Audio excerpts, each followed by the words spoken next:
think we're ready. Okay. Calling this meeting, this work session to order. It's 6:05 PM. And would you join me in standing for the Pledge of Allegiance? Pledge allegiance to the flag of the United States of America, to the republic for which it stands, one nation, under God, indivisible, with liberty and justice for all. Okay. Madam Clerk, could you do the roll call, please? Councilmember Brusher. Councilmember Coyle. Here. Councilmember Harris. Here. Councilmember Patel. Councilmember Patil. Councilmember Pointer. Present. Councilmember Shmuel. Here. Thank you. Council Clerk, adequate notice, please? Adequate notice that this meeting, as required by the Open Public Meeting Act of 1975, has been provided by the annual notice sent to the Home News Tribune, Star Ledger, Desi Talk, and News Indian Times on December 12th, 2023, and posted in the Lobby Municipal Complex on that same date. Thank you. All right, before we go to oral petitions, just want to alert everybody, this is kind of late in the game, but we have a closed session that we're going to do right after oral petitions. It should be rather brief, so hope you can stick around, but we're going to do the oral petitions first. So we are going to start with Sue Malone Barber.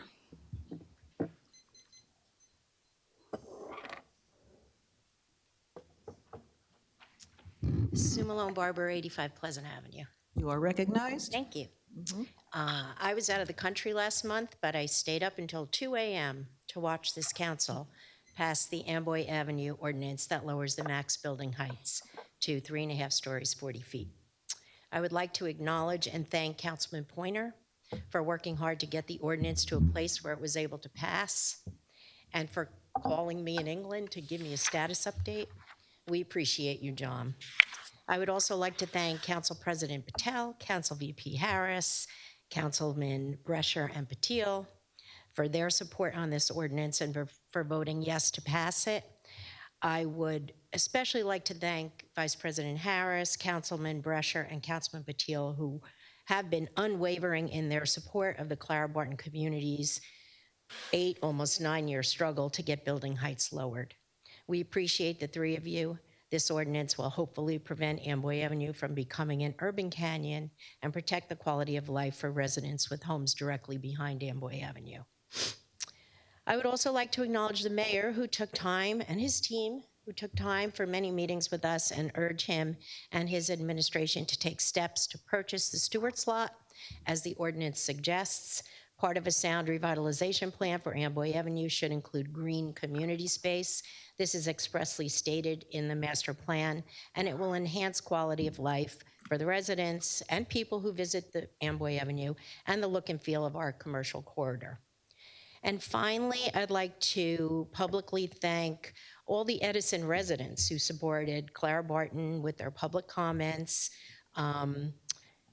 especially Joel Bassoff, who tirelessly supports righting the wrongs in our town and stands up for his fellow Edison neighbors and the causes he believes in, even if the issues at hand do not impact him personally. I think we're lucky to have Joel in our midst.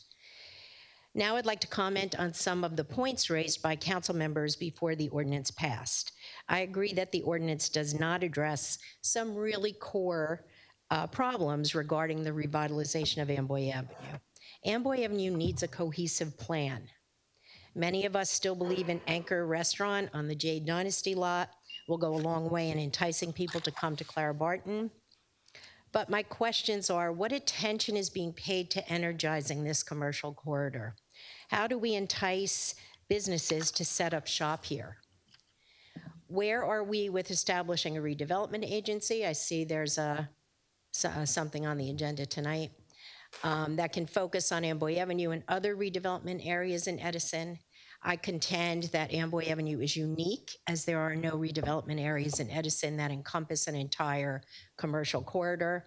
I think Amboy Avenue needs some bespoke focus, and a dedicated redevelopment agency would give us that. Finally, I would like to comment on some things that Councilman Coyle said at the last meeting and prior to that. While I'm sure it bolsters his narrative to say otherwise, when residents met back in April to discuss what we'd like to see on Amboy Avenue in response to the mayor's request, I assure you, it was not just a group of senior citizens who attended the meeting. We blanketed the Clara Barton community with emails and flyers and invited as many residents as we could to share their opinions. 100 people of varying ages came to express those opinions in person. Another 60 responded to a survey, and others wrote directly to various council members. In the ensuing months since then, residents have attended many council meetings to keep voicing the urgency to lower the building heights along Amboy Avenue.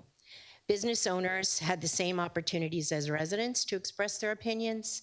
I have no recollection of even one stepping up at a council meeting to express opposing views.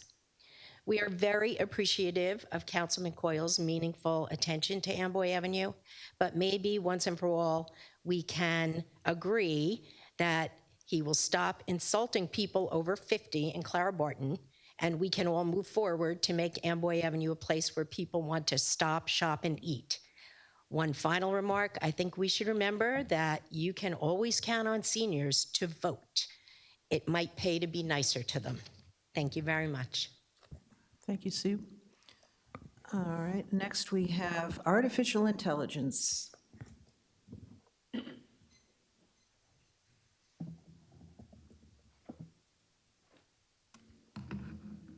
Thank you. Artificial intelligence, am I recognized? You're recognized. Thank you. Through the chair to Councilman Brescia, because he's the only one who listens, and the council vice president. I found the addressing the council thing, it was taken off last time, but I find it rather strange because what I'm doing right now, speaking through the chair to you, that wouldn't be allowed if that had gotten passed. And I'm just, how is that possible? Because at the beginning of the year, you guys vote for Robert's Rules of Order, and that's part of Robert's Rules of Order. So I don't, that whole ordinance that you guys were trying to put in, it made no sense other than trying to make people's times 4 minutes and taking out rebuttal. I find it rather strange. It's like the mayor's trying to change the format, how we speak to our public officials, how our public officials speak to us. I find it rather disgusting as a resident that the council people can't speak on topics that they want to speak about unless they put it in a week prior. Am I correct? That's how it's being done. You have to put it in a week prior.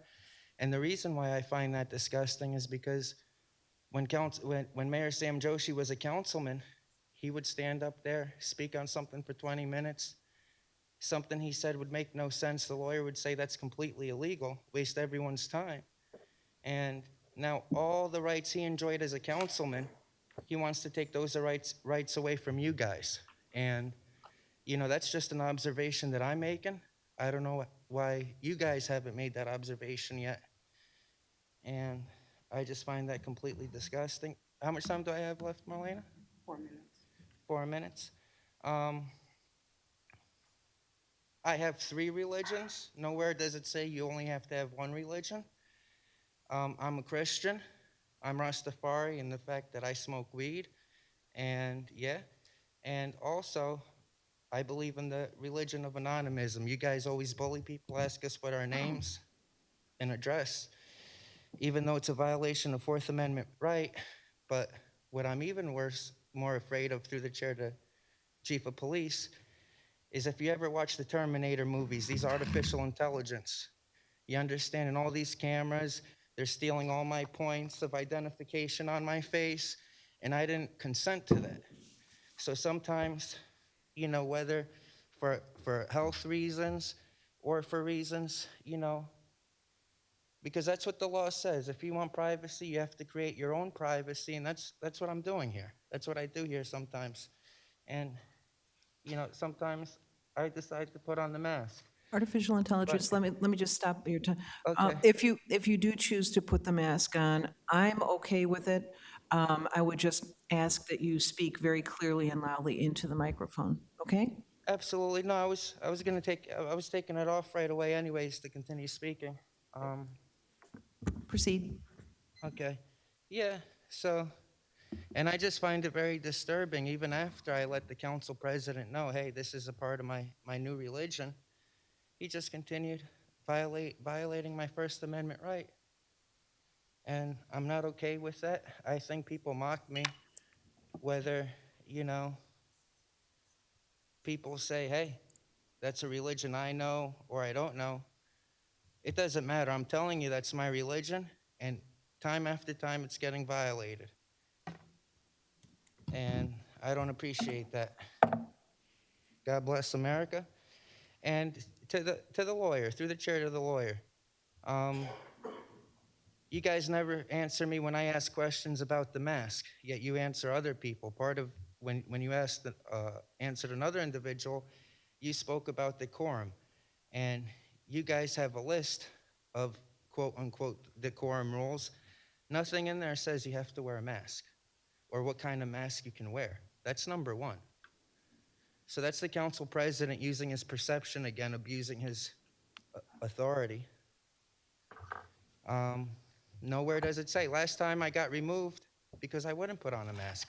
Through the chair to Councilman Brescher, last time they had this blacks only stand where they created a wooden stand that people, if they didn't have a mask on or if people felt they didn't get the COVID vaccine, they were supposed to speak into another podium, which we all know it was created for me.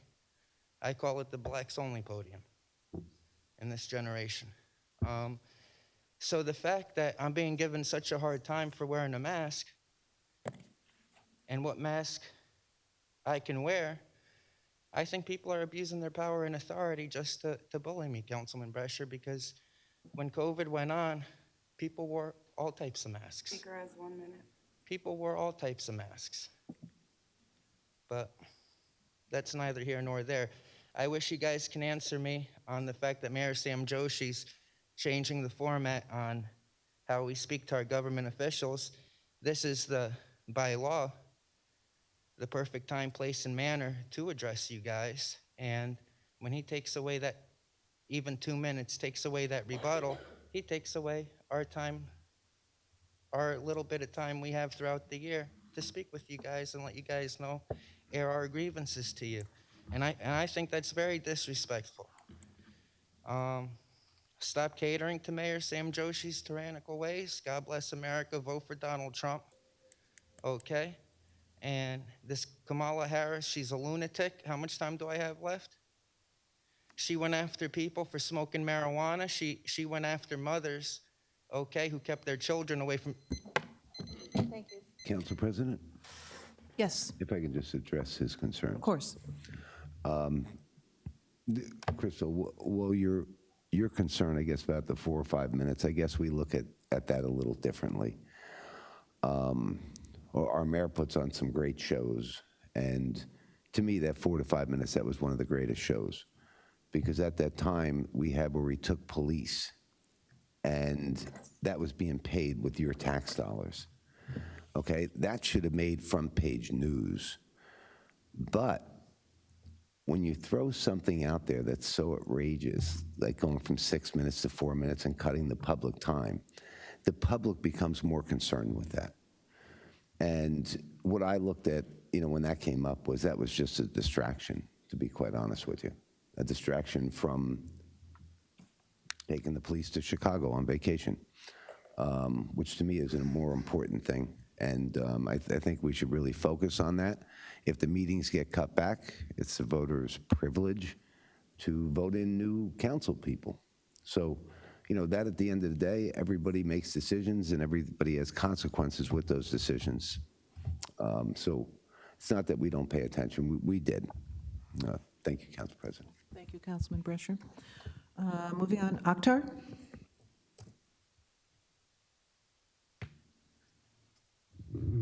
Akhtar Nasser, Pleasant Avenue. You're recognized. All right, I have about 5 things to talk about. I hope I have enough time. I want to talk about the Fall Family Spectacular. It was a good idea, but I had a couple of concerns about that. I wonder if anyone has done a study about when it rains in Clara Barton and what happens to the businesses there. So I went and took my own time and I went to 5 businesses and asked them, how was your business today, given that the roads were closed and it was bad weather? And they said that they were doing poorly because there wasn't enough people there and they couldn't have things like DoorDash and other deliveries. So I think that if there is a rainfall next time, that we should cancel or have a rain date or something like that, because I think we're supposed to be trying to help the businesses, and that wasn't the feedback that I got. About Jackson Avenue, Councilman Brescher, I think you were one of the furthest council people from Clara Barton, yet you drove over to Jackson Avenue and walked door to door to interact with each person there about the expansion plans. The gist that I got from you last time was that we need better communication, particularly with more advanced notice of agenda items. Now, the agenda items was another thing, or the agendas in general was another thing I was going to talk about. I was going to say it to our council president, but he's not there. This is the third time asking this question. Is there a reason why agendas come out so late, and how can we expedite the distribution of them? Councilman Patil, Brescher, and can you also give me some historical context about how the agendas were posted and when in the past? And the reason I'm asking you is because you guys have been on the council for a very long time. About subcommittees of reducing public comments from 6 to 4 minutes, I hope your findings do not talk about offline communications as a solution, because I have 2 recent examples of showing where this didn't work in 2 emails. Email number 1, I emailed council members Pointer, Patel, Coyle, Schmuel, who initially voted to reduce public speaking time. I asked to have them identify which ways I can deliver my message from 6 minutes to 4 minutes, and the only person that contacted me was Councilman Pointer. Email number 2, I asked for an update about the collars on the manhole covers after receiving a Nixle alert that Amboy Avenue was going to be repaved. It was addressed to Councilman Coyle and Sonia. No response was given. I'm going to move on to my next point, and this one is probably going to be a little spicy, and all it is just, a combination of 8 months and comments that were said in the last time. So it's about the senior citizen remarks by Councilman Coyle. Councilman Coyle, I'll give you the opportunity to clarify your statement that senior citizens don't want any change. A statement like this is a dangerous stereotype. For the record, anyone that is 50 now was 41 years old when they went and talked about the ordinance in 2016. Back when I was young and had mostly black hair, of course. So forgive me if I'm confused about your unscientific correlation of age to opposition. On another note, there are several lists that exist. You spoke about one. One of the reasons that the council wasn't invited to the first aid squad was because I wanted the residents to feel comfortable and speak candidly. You were not on the email list, so it's curious why any email list was shared with you, but I'm more curious about this supposed list that you had. We never disclosed the names of the people. At best, you probably had email addresses, so I'm not sure how you extracted names from email addresses. As a sub-point, I wanted to ask Councilman Coyle, in the almost 9 years, and as a 30-year resident that did many things to beautify Amboy Avenue, and as a president of the Chamber of Commerce, why didn't you do the following? 1, bring the professionals. That would suggest that appropriate actions were taken in 2016 when the first ordinance was passed, and yet it wasn't. We almost got an H-style building if it wasn't for the residents opposing it, which seemed to go against form-based code. You were on the planning board and set the stage for this to happen. I take exception that you state that I only got involved because of where I live. I worked harder than just about anyone to try to remove that H-story building because I care about Clara Barton and Edison as a whole. To attribute what I have tried to do for Clara Barton to just stewards is insulting and ill-informed. Everyone knows that I publicly advocate across Edison. You claim that we only had a few people go to the meetings and we didn't bring college students who can't afford a place, businesses, etc. But with all due respect, if you thought that was the case, why didn't you bring any one of those people or those groups of people to any of the meetings? You also said that we didn't do this current ordinance correctly. Again, I don't think the 2016 ordinance was done correctly. We didn't get the professionals for that. That ordinance did not go through all the different ways that you wanted this one to go through. And so my question is, why in the 9 years, didn't you go ahead and say something about that? It was only until we started putting out a new ordinance, and I feel like that's cherry picking at best. The 4-story part of this plan did not produce any results. It's time for a new plan, and me mobilizing people and speaking to the mayor, the answer may lie in the redevelopment agency and bonds. I take pride in participating in organizing grassroots movements and being involved in several others. Speaker has 1 minute. Thank you. People have recognized my dedication. It would be nice if this council recognizes that I am doing what's right for all of Edison. I look forward to everyone's answers. Akhtar, did you want some answers to the questions that you talked about, agendas being out late and several other things? Did you want some Yes, answers to those I would. questions? Thank you. Okay. Okay, all right, who can speak to the agenda situation? Council Vice President, Sure. just from an ordinance perspective, departments have until the Wednesday before a work session meeting to submit their agenda items. So in my experience, I would get the agenda items on that Wednesday. I would do my review, follow up on Thursday with the administration on my questions and concerns. Usually there would be a little back and forth to work out some of those items. And then once I get those clarifications, I would then submit it for I'm just going to submission. interrupt because my time's. Okay. But because the ordinance is written that departments have until Wednesday, usually the council president wouldn't get those items either until the end of Wednesday or early on Thursday, right?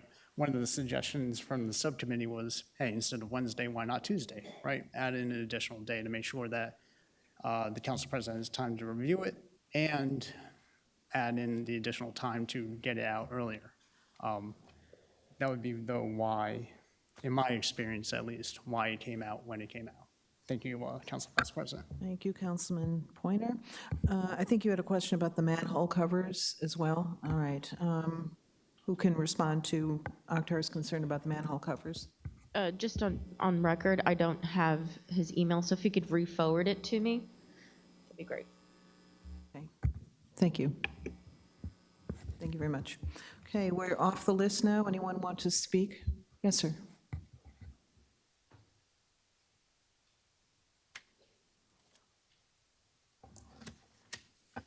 Good evening, Thomas Lucky, Netherwood Circle. You are recognized. Okay, first of all, I want to thank the township for reinstalling the billboard sign at John Adams Middle School and for asking people not to park along New Dover Road.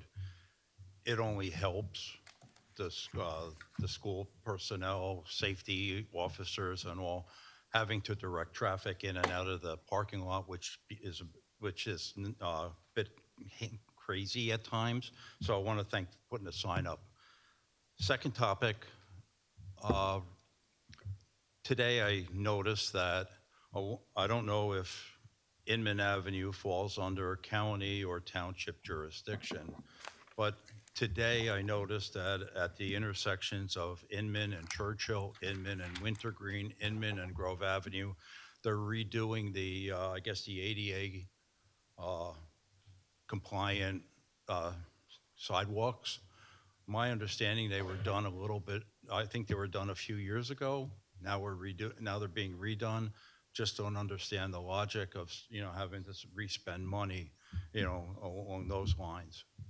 So, if somebody could look into that and, see if in fact that had to be redone versus, nice to have, that would be great. Then the last topic I want to talk about is about the 6 minutes that ordinance or whatever was tabled, whatever you call it, was tabled last month. Take a little bit of time. I reflect on the discussions and all that, and I go back to my working days before I became a senior, and when we used to have meetings, we used to assign action items at meetings. A lot of people that come up, myself included, have been asking the same stuff for the past several months, and not getting answers. Now, if there was an action item list with priorities assigned to them, as well as an individual assigned to that action item to solve it, resolve it, that may cut down the number of people talking. Now, you're always going to get some people that want to talk, so you're not going to. It's not your council meeting isn't going to go down. Meeting isn't going to go down to zero as far as people coming up to the podium, but it might be a way that if like I say, develop an action item list. I don't know who would take ownership of that list, whether it's secretary, council member, something. assign a corresponding council member to that action item and assign a time frame. called P1, P2, P3 for 1 month, 2 months, 3 months. That way you can possibly go and help eliminate all the people getting up here talking, and then you can probably, and the council meetings could then probably have, close quicker than what they're doing now. Thank you. Thank you, sir. Anyone else from the public? Council President, I would like to make the remark. Of course. Thank you, sir, for attending the council meeting. Just to rehash, this is a strong mayor, weak council body.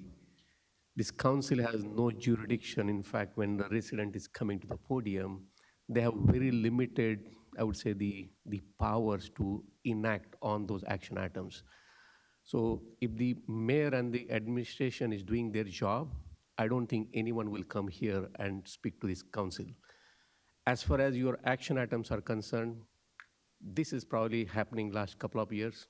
You come here, you speak, half of the time, questions are not noted down, and you don't get the right answer. Again, this is not something that we had experienced in the past, but this is a recurring phenomenon that is happening last couple of years. So you're right, but I think the best way is to send an email to administration and then come here and ask administration, hey, what did you do when I sent you the complaint? Because this body has literally no authority to act on any of the items that you're asking. We are happy to follow up what you're asking for, but if we don't get the cooperation from mayor's office, you will keep coming and asking these questions. That's what I want to say. Thank you, Council President. Thank you. Okay, anyone else from the public want to speak? Yes, ma'am.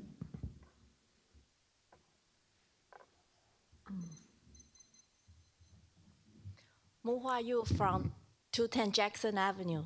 Thank you, you're recognized. Thank you. First of all, I would like to thank the township for sending the information that we requested. It finally came in the mail this afternoon. And second of all, I wanted to address that I agree that Jackson Avenue needs rehabilitation and needs improvement, but just not widening the street, because we have had the concerns, we have expressed our concerns. First, if you widen the street, it will create more traffic, especially the big trucks, the 18-wheelers. And then if you widen the street, the trucks are going to be closer to our front door. When I read through the plan, came in the mail, there's no single word mentioning about the trucks, which is actually the big issue, causing the deterioration of our Jackson Avenue. But there's no word, not a single word about the trucks. So my suggestion is that we need to address the trucks problems, and then we focus on the improvement of Jackson Avenue. Thank you. Thank you. Anyone else? Okay, can I get a motion to close the public portion? Motion to close. And who seconded? Someone? Okay, all right, thank you. Okay, all right, I guess we need a motion to go, all in favor? I'm sorry, all in favor? Aye, okay. Motion, do we make a motion to go into the closed session? Yes. Okay, all right, can I get a motion to go into closed session? Motion to go in the closed session. Second? Second. Thank you very much. We are going into closed session. What's that? Oh, I'm sorry, all in favor? Aye. Aye. Okay, all right, hopefully we'll be back soon. Thank you.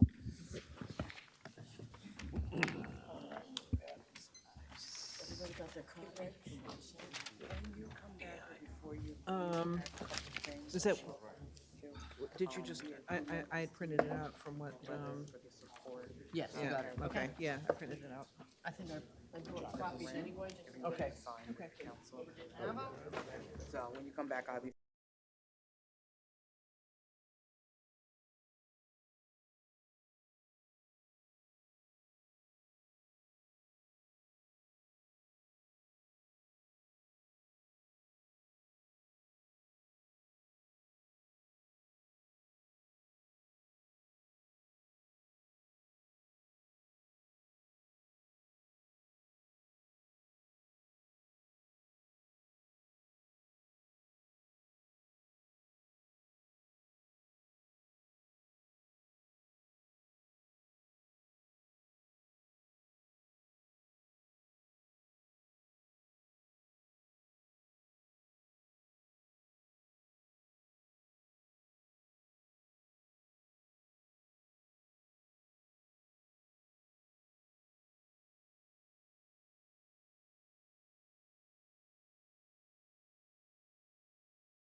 Okay, we're good. All right.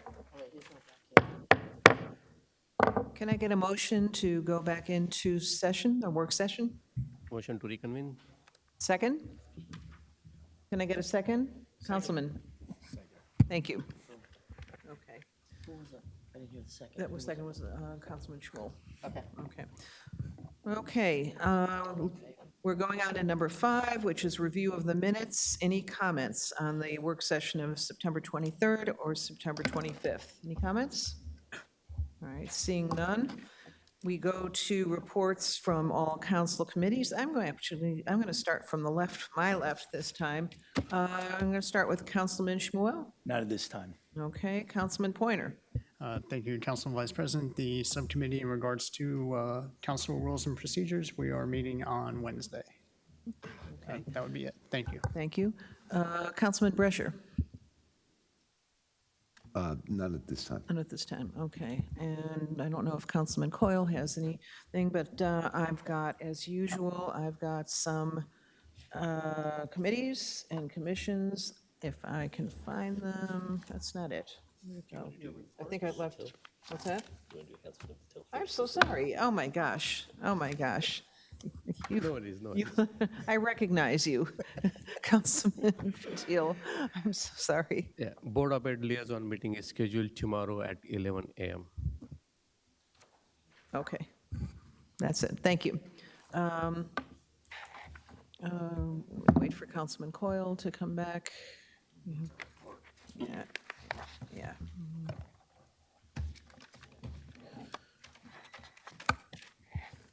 Councilman Coyle, do you have any reports? None. Okay, all right. As for myself, the animal shelter, the report from September, adoptions, 6 dogs, 1 chicken, 9 cats. Currently in the shelter, 15 dogs, 4 cats, and 11 kittens. On November 9th, there's going to be a tricky tray at the Moose Lodge. Car show brought in, after all the matching donors, $6,001, which is excellent. There was a rabies clinic that was held on the 5th, and that is the animal shelter, and I will give the October report in the November meetings. The Cultural Arts Commission met on October 1st, and first of all, the Jazz Festival, all things considered, given that the weather was horrible and we had to move it inside to Mini Beeville, we actually got 95 people in attendance, which was really amazing. And I was able to be present for the beginning. It was I think it was the dancers, and it was the alumni band from J.P. Stevens. Unfortunately, I missed the other acts, but they are available for those interested. They are available on Edison TV, and it's in 2 parts. So special thanks that go out to Judy Tyndall and Ujwal Kumar Kastana, who really did a great job in fundraising and in putting this together. And it's looking like for next year, the Jazz Festival is going to be on Sunday, the Sunday afternoon next year, and which is fine, which is really good. We're going to, for Hispanic Heritage Day, the display is not up as of yet. It's, we're getting some people from the Edison High School who are bringing in items to display in the gallery. Students are still in process of mounting the art and pictures. They need frames, wires, and et cetera. They need foam board. Kathleen Carlucci gave them a link. The items that need to be mounted for framing. They have to be out of the gallery by the 31st. The students need to get their pieces together for installation for next week, which is this week.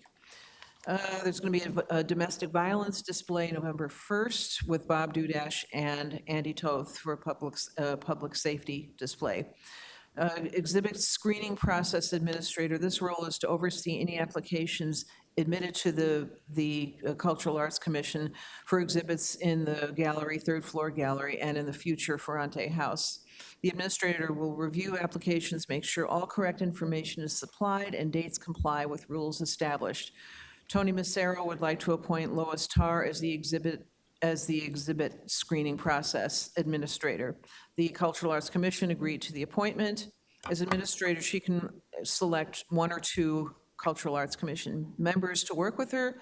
Diana volunteered to work with this, and Edison Art Society is an exhibit that they want to install on the third floor November 1st, and Bob Deal to be notified. And currently, there is, by the way, by the Edison Arts Society, there is a display up on the third floor. I think it's called Through the Seasons, and it's really lovely, and those pieces are for sale, and they're really quite lovely.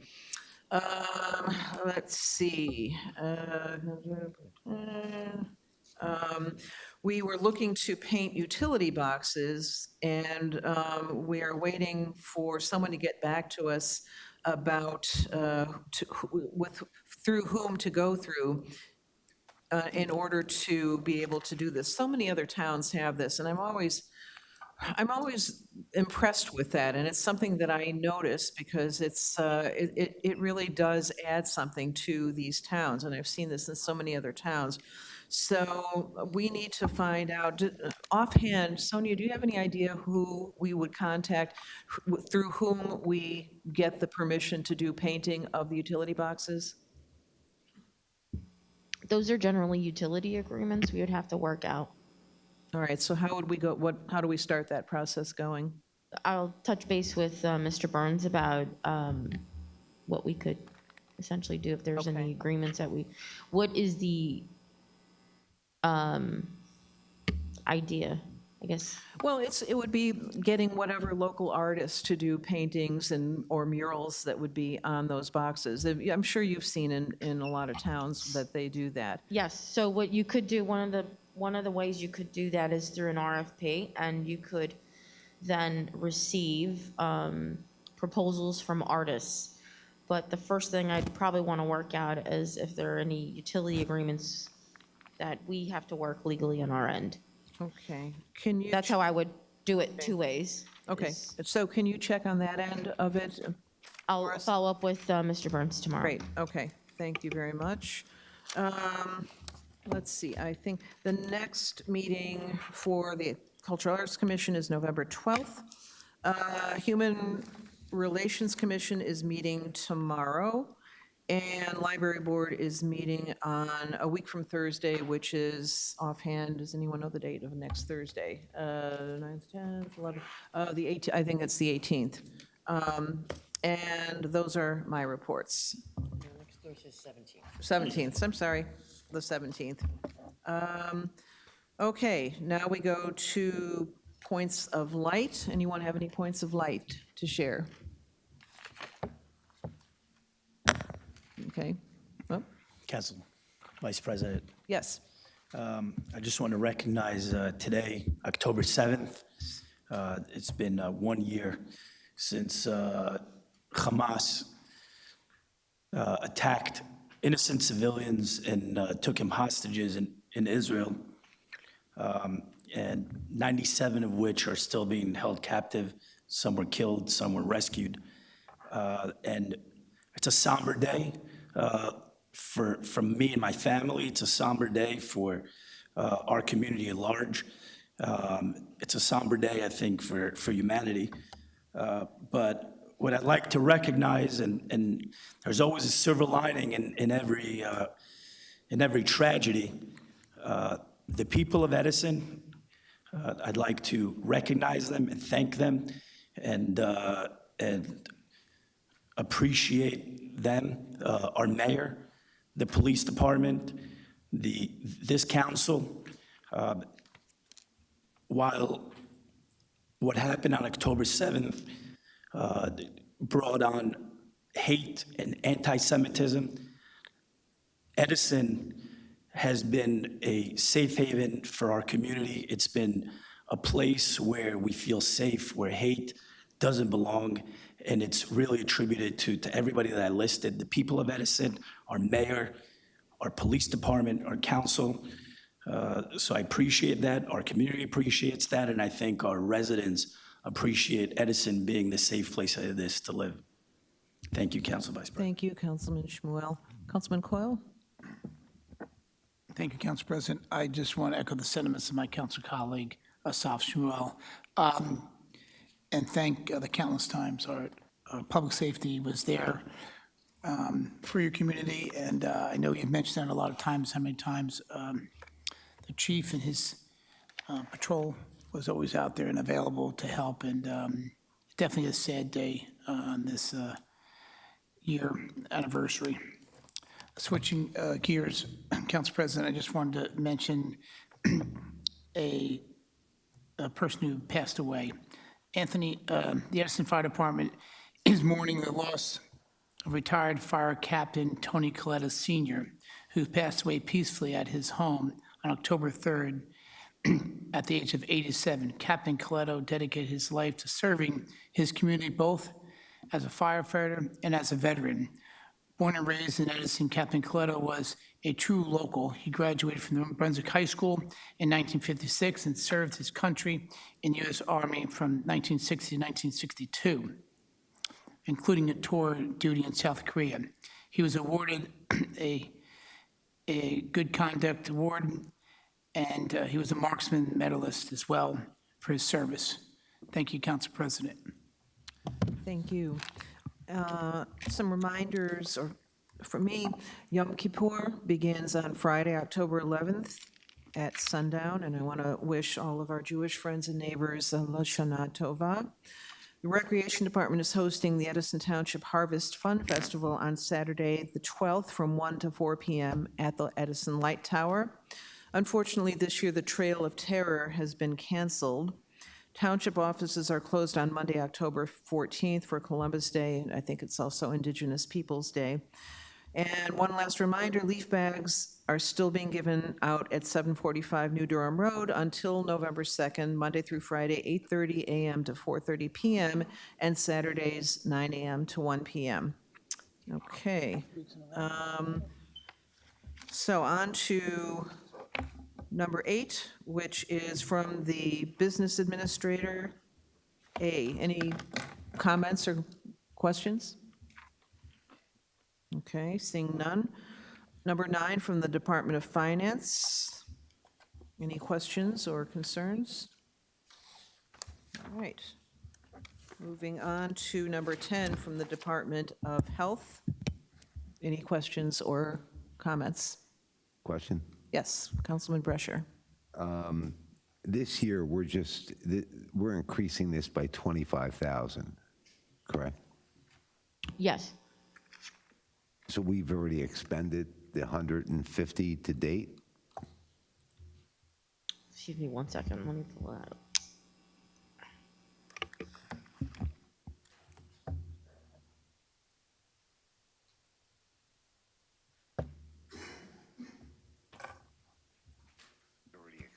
That's correct. So we're asking for an additional 25,000. Okay, and what did we spend in like 2022, let's say? We've typically spent about 150 more or less each year we've allocated. But one of the things I can just explain to you, if you recall when we first had the assistance of the in-house veterinarian who did resign, so now we've gone fully with the traveling vet and 3 other facilities. So it's VCA, Garden State Emergency Vet. We're very happy with their services, so, and we would like to continue to do so. However, there is the extra expense. I do feel it is warranted because we've been a lot more proactive with the care of our animals, and I think that's helped a lot with most of our adoptions, not all of them, and that we've got some really good, healthy animals at the shelter, as opposed to, I think we're being a lot more proactive, so a lot of these services are helpful for us to mitigate any potential issues at the animal shelter. So the shelter's getting better because we're investing a little bit more into it. I believe so, yes, and our staffing should be commended for that as well. All right, thank you. Thank you. Any other comments or questions? Okay. On to 11, from the Department of Planning and Engineering. Comments or questions? Some questions? Councilman Brescher? I guess I'm going to start backward.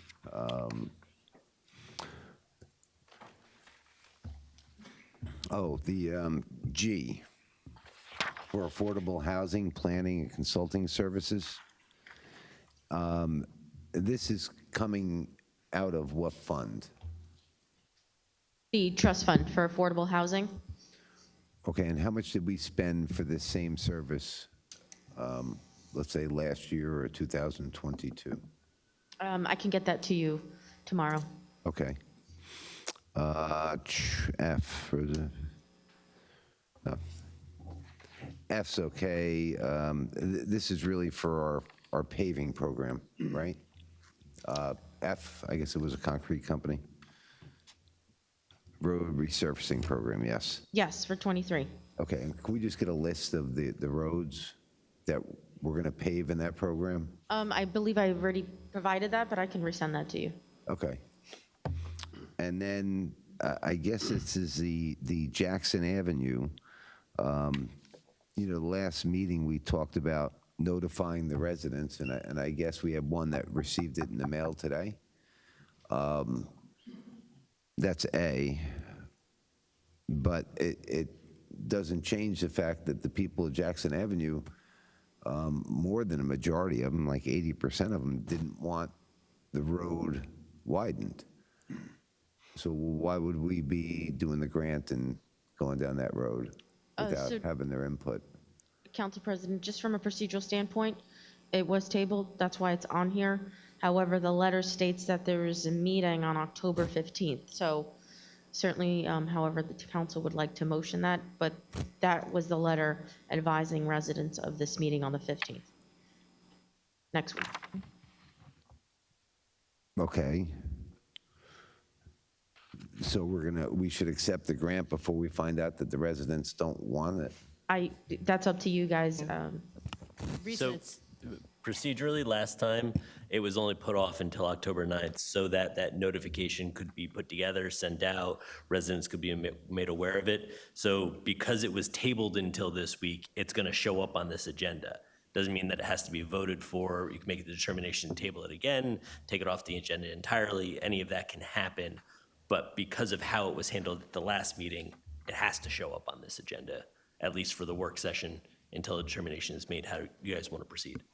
And if I may, am I correct that we can approve the grant, but ultimately decide not to go through with the project and then return the grant money?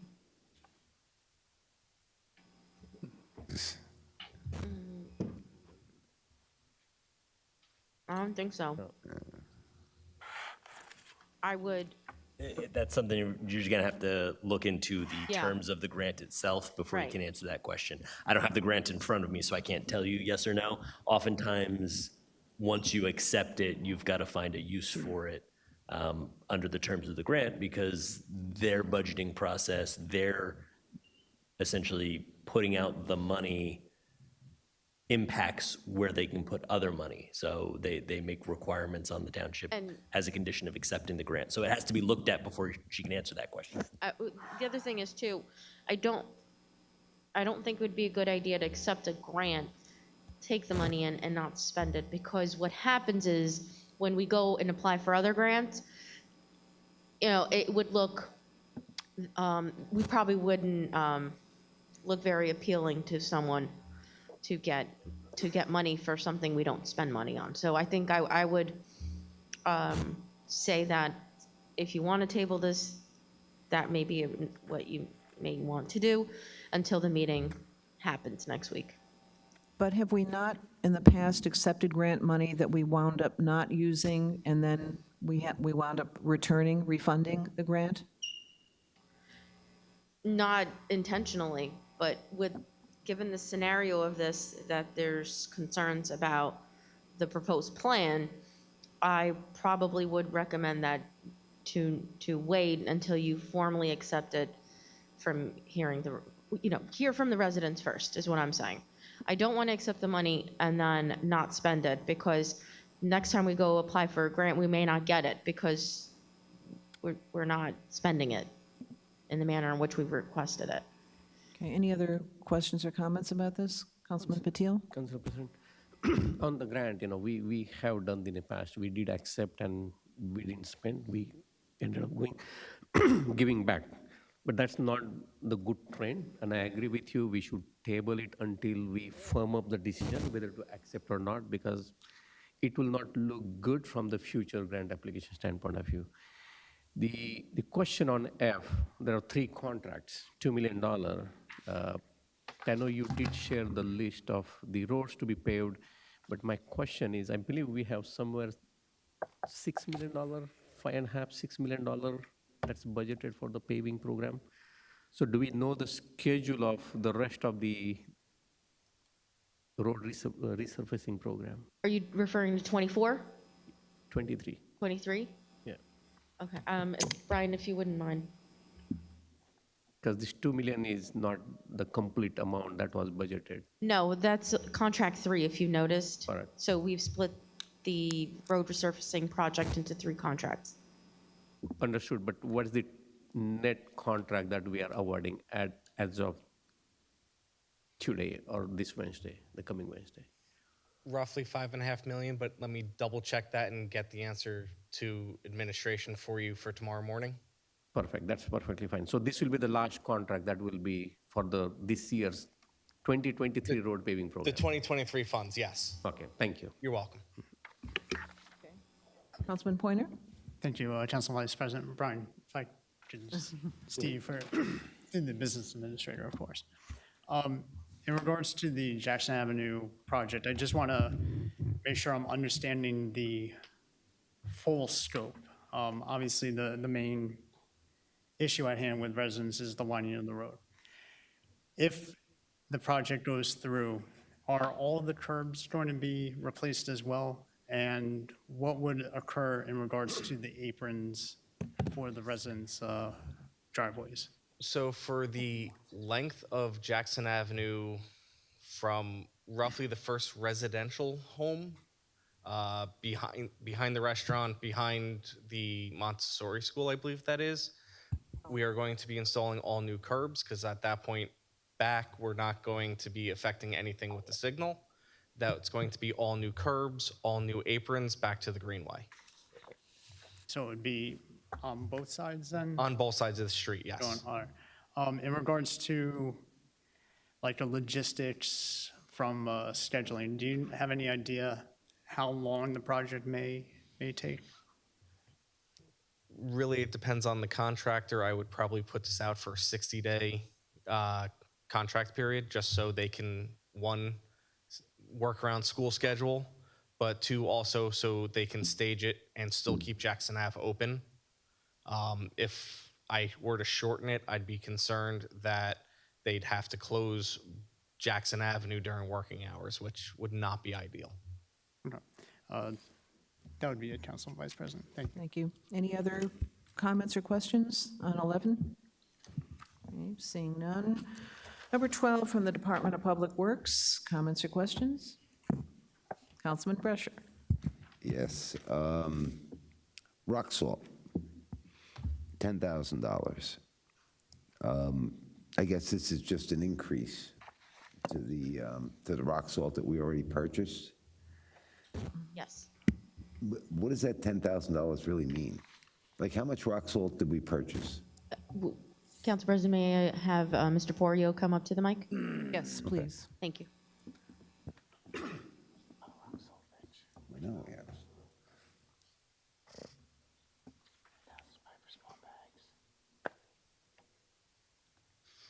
We're just waiting on the county to come up with a new contract. This is a bridge between the existing contract that's about to end and the new contract that's about to start. Typically we do about 300,000, and we budget about 300,000 in rock salt and other materials as such. Okay, and that's what I recall. I recall us spending a couple $100,000. So when I seen like $10,000. This fills our bin till the new contract comes out. That's all it is. Okay. And, while I have you, because I'm going to ask about C. What are the various vendors for rental equipment for various township projects? And the reason why I ask a lot of this is we purchase a lot of equipment. So an example, we had our water truck that went down. As you know, it takes about a year to a year and a half to get a piece of equipment. The likelihood is going into next year, we'll be renting the water truck because even if we purchased it today, we wouldn't be able to get our hands on it, for a year kind of scenario through a co-op, through a competitive bid that's out there. When it comes to other pieces of equipment, we rented a dozer to do Kilmer Field. We don't own a dozer. So it's things of that nature that we don't currently own.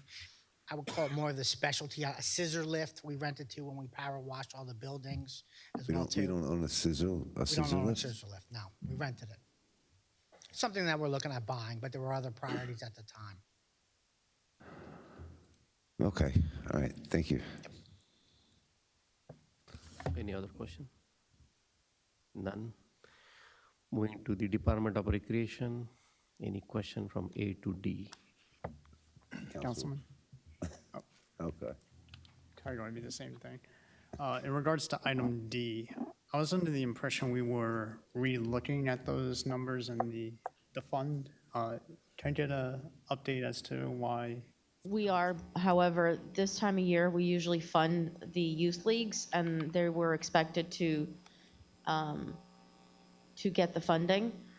So the plan is with the analysis and the new formula, is that would be something we would do next year. However, alongside this, once we generate the funding, we'd like to provide the youth leagues with a letter informing them of what the new funding would look like. Thank you, Councilman. And this is the same dollar amount from last year, the year before? Yes, We didn't give them any type of increase, right? right. It's the same funding. And when do you think we'll have that analysis done? I'm sorry, can you repeat that? When do we anticipate that analysis being done? I know you said shortly last time. Now I'm looking for a date, let's say. Okay, I'll get it to you before the next meeting. Thank you. Okay. Council President, a question on D. Sonia, did we include the new sports? They came last year. They were asking, I think one was Mallakhamb Gymnasium, they came in. There was another one was badminton. These two groups, they came in. They asked for the funds. Do we know we include them here? We gave them the application. It's my understanding they didn't fill it, so these are just what we typically do. Okay, thank you. Okay. Anything else for number 13? Okay, moving on to 14, from the Department of Sewer and Water. Comments or questions? Yes. Okay, Councilman Brescher. I guess this is for the design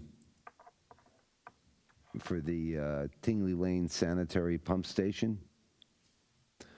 What would be the anticipated cost? Council President, if I could have Mr. Smith come up. Yes, please.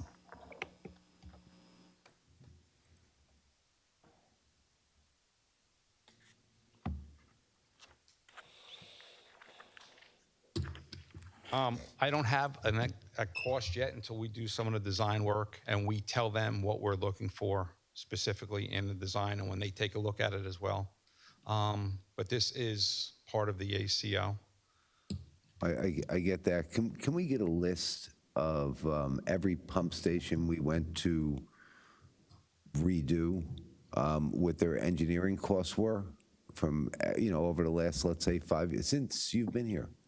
If we can just get a list for what the engineering costs were. We haven't done any, we haven't redone any of the stations so far. All our work has just been patchwork, just trying to keep the stations operational. These are going to be completely redo the stations. We have a lot of can stations that we want to bring above ground. We don't want our guys going that far below ground. We have some stations 30, 40 feet below ground. We want to raise them. We have 3 right now. The Ford Millbrook, which RVE is in the process of doing that station. Boswell is doing stations, and now T&M will be doing this station. Right, but I mean, so you're telling me that we haven't designed any, we haven't awarded the design We of have. any pump stations? On Ford Millbrook and RVE, yes. Okay, can I get? Yeah, Can I get those dollar amounts for what we paid for that engineering? okay. I'll get you. And then I might have questions for you afterward. Sonia, I'll give you a call if I can get that tomorrow, just to see that the numbers are in line, that's all. Or what's the discrepancy as to why it's not, if that's the case.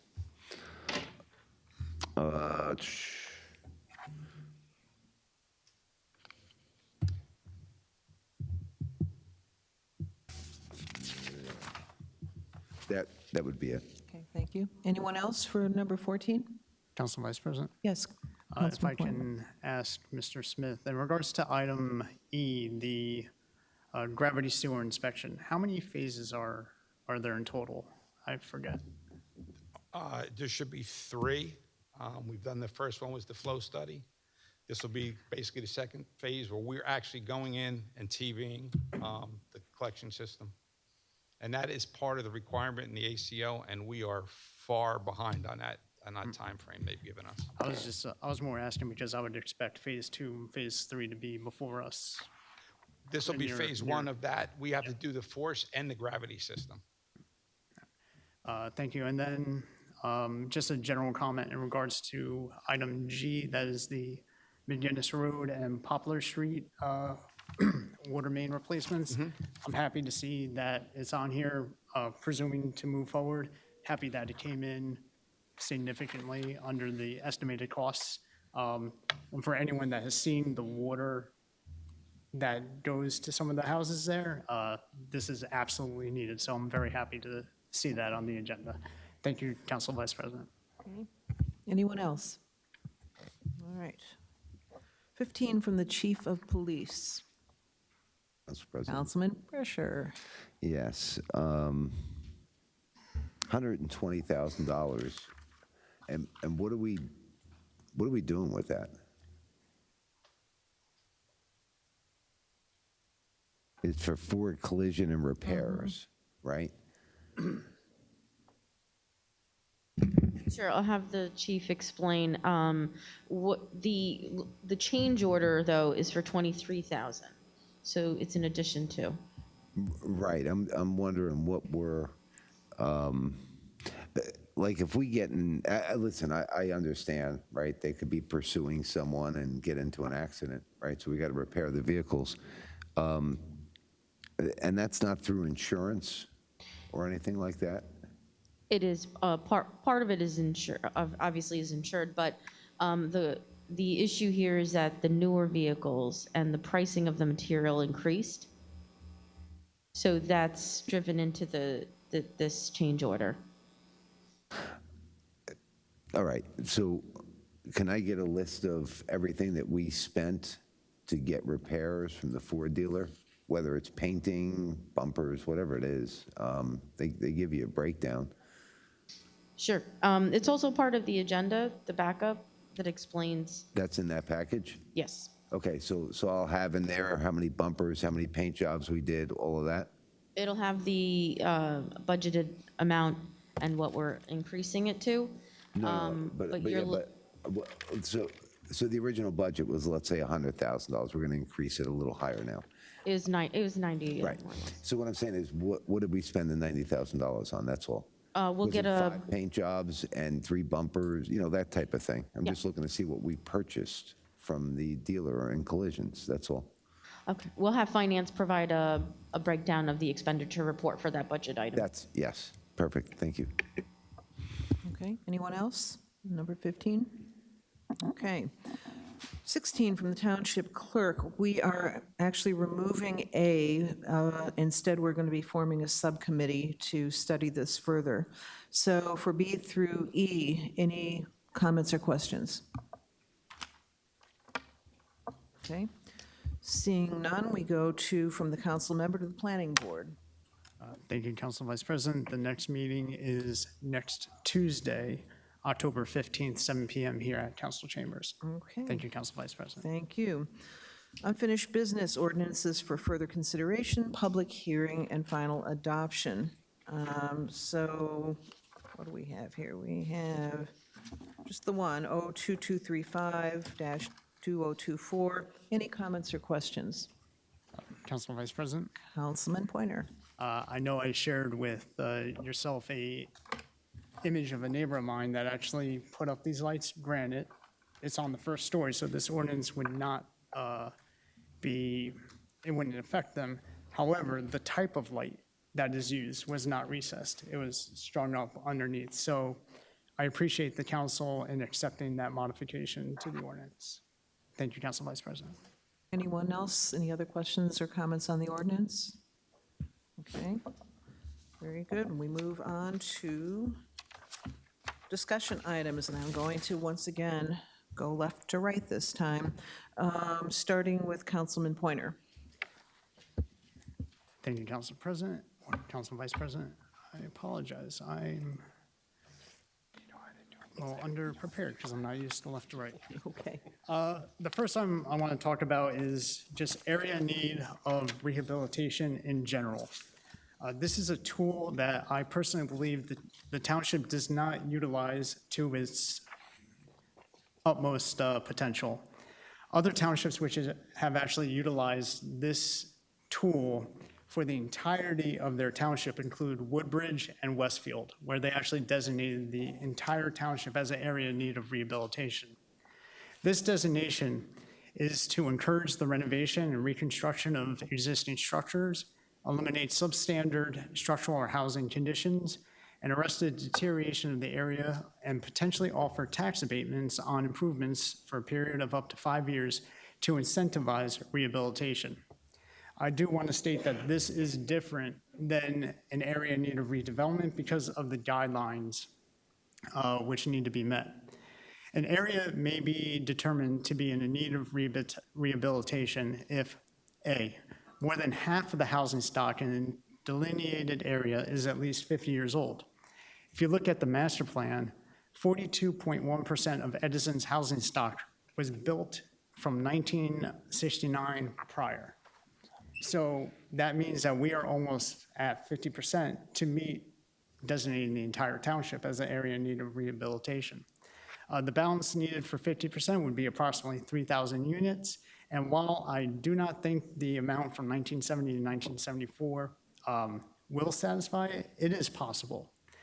The second item is that a majority of the water and sewer infrastructure in the delineated area is at least 50 years old and is in need of repair or substantial maintenance. We are quite literally under an administrative consent order with the state to view our sewer infrastructure throughout the entire township. To me, we would meet that criteria in a heartbeat. Now, whether you view that from the entire township or an isolated area, again, I think we would meet that criteria. The other is a program of rehabilitation may be expected to prevent further deterioration and promote the overall development of the community. We've talked a lot about Route 27 and revitalizing Route 27. I think it may be prudent for the council to consider designating all of Route 27 or fragments of Route 27 as areas in need of rehabilitation to start the process in terms of a bigger vision of 27.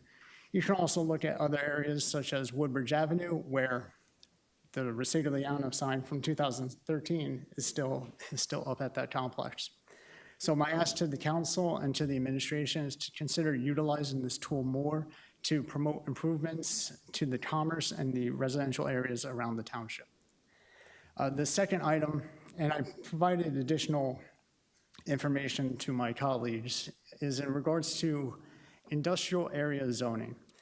In that little packet I provided, I gave a synopsis of the LI zone and the RRRD zone, which is the Raritan Center. Essentially, they are the same thing, except that the RRD zone allows for additional items that could be put in. So the thought that I have in regards to the revising the industrial zone is that certain areas are more prominent, I feel, for office and residential versus the current industrial use. Those areas would be Silver Lake, off of Main Street, and Jackson Avenue. Areas such as Heller Park, Raritan Center, and Talmadge, those are industrial parks and larger industrial areas.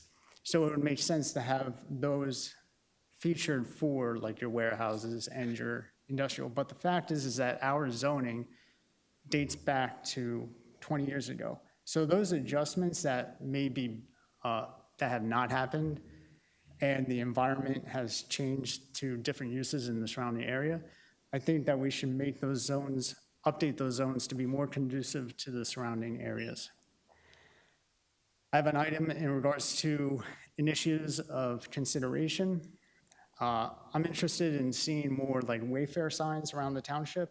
So I provided an example to my colleagues that show a sign for an empty space along Lake Papiani to help promote for walking, running, and other outdoor activities. And finally, ordinances for consideration. I gave a document to my colleagues in regards to 5 ordinances that I believe the council should consider. First deals with invasive plants, which I know Councilman Brescher has brought to the table before in regards to bamboo. The second one is in regards to tree replacement requirements and fines for removing trees without proper permits. The third one is in regards to the code modification we would need to do if we were to do any type of deer management program within the township. Fourth is establishing guidelines for an environmental impact study, which would be helpful to any municipal land use boards in reviewing an application. And the fifth one is in regards to our current established times for the selling of alcohol. Right now, on Sundays, we have it at 12 p.m., whereas other municipalities have it as early as 10. And I have talked to businesses that have stated that they would be interested in this modification because they would actually open up earlier than they currently do. That would be it for me, Council Vice President. Thank you. Thank you, Councilman Pointer. Councilman Patil. Thank you, Council President. Let's start with the first one, council meeting broadcast schedule. Sonia, do we know where we stand in terms of restoring the original schedule? What I hear is the current schedule is not suitable for the senior citizens, and it's too late for them to watch or replay the council meetings. It's my understanding the schedule was adjusted to an earlier time. Do we know what time it is?